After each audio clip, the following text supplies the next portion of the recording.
Berbakti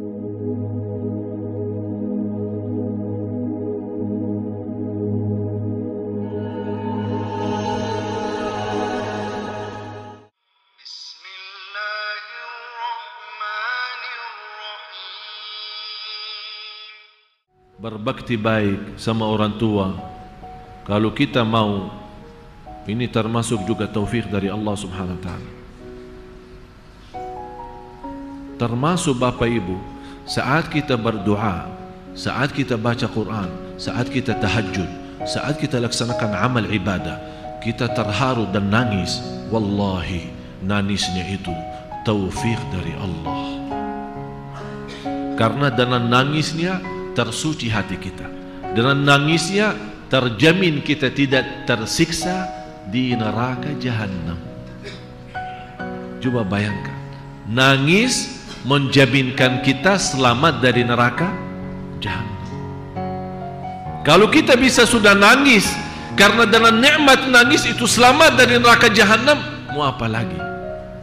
Itu yang kita harapkan. Semua kita harap diselamatkan oleh Allah dari siksa neraka jahanam. Kapan saatnya Bapak Ibu kita mulai merasa malu terhadap Allah? Kapan saatnya kita mendahului orang memaafkan? Saya kasih satu gambaran. Kalau Bapak Ibu melihat seorang tidur di tanah jalan, ditiupi dengan angin yang cukup kencang. Saat lewat angin di atas orang yang tidur, terbuka bajunya, terlihat auratnya. Apa yang kita lakukan di saat itu?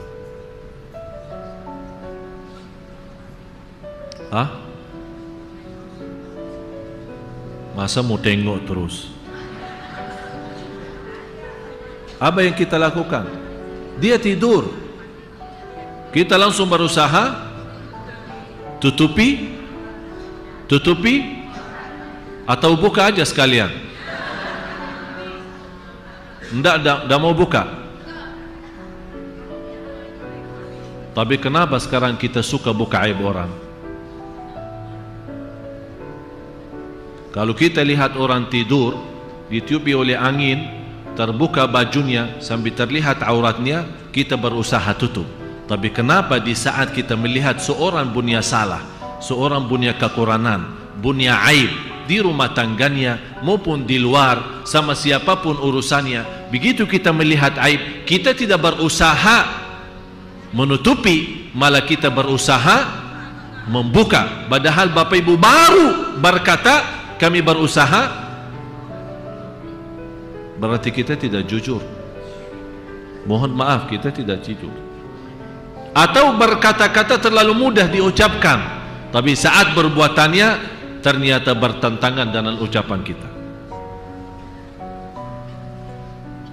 Bapak Ibu semuanya, termasuk saya, punya aib, punya salah. Kata Imamul Hasanul Basri rahimahullah, dengar hikmah ini, tolong kalau bisa dituliskan. Imamul Hasanul Basri salah satu ulama besar, ulama sufi. Beliau berkata, saya bertemu dengan kelompok manusia. Saya telah bertemu dengan kelompok manusia.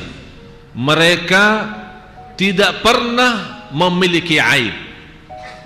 Kelompok tersebut tidak memiliki aib, tapi mereka suka membuka aib orang lain. Allah wujudkan aib di dalam diri mereka, akhirnya tersebar aib mereka. Saya berjumpa dengan kelompok yang mereka dalam dirinya tidak memiliki aib, tapi karena mereka suka membuka aib orang lain, Allah wujudkan aib di dalam diri mereka.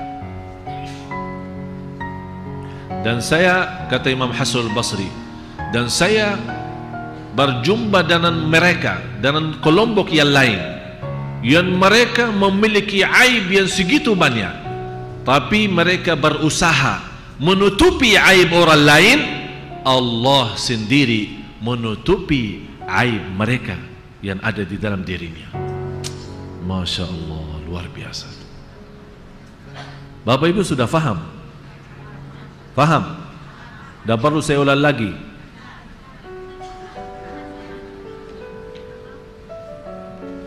Tapi ini masalahnya, ada kata dalam bahasa Arab, in kunta la ta'lamu fatilka musibatun, wa in kunta ta'lamu fa musibatu akbaru.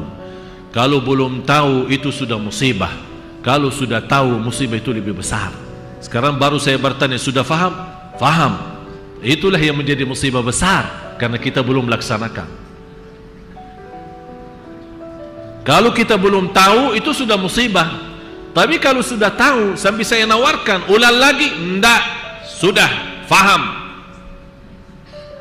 itu menjadi musibah lebih besar.